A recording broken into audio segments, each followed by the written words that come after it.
आपल्या कोल्हापूर जिल्ह्यातील बाळूमामांचं हे मेतके, तर श्री हालसिद्धांत बाळूमामा मंदिर मेतके, तर श्री संत सद्गुरू बाळूमामा यांनी जनकल्याणासाठी मेतके येथे खांब उभारला आहे व तो खांब अजूनही चांगल्या स्थितीत आहे.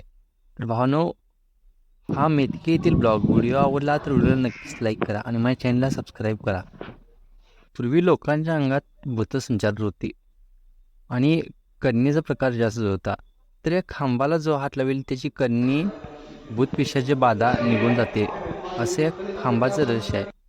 तर भावांनो, श्री संत सद्गुरू बाळूमामांनी यांनी जनकल्याणासाठी मेतके येथे हा खांब उभारला आहे. तर हे मामांच्या मुखातून शब्द बाहेर पडले आहे की एक खांब मेतक्यात आणि एक खांब स्वर्गात, असं मामाने म्हटलं आहे. तर श्री संत सद्गुरू बाळूमामा मंदिर मेतके यांचा हा दरबार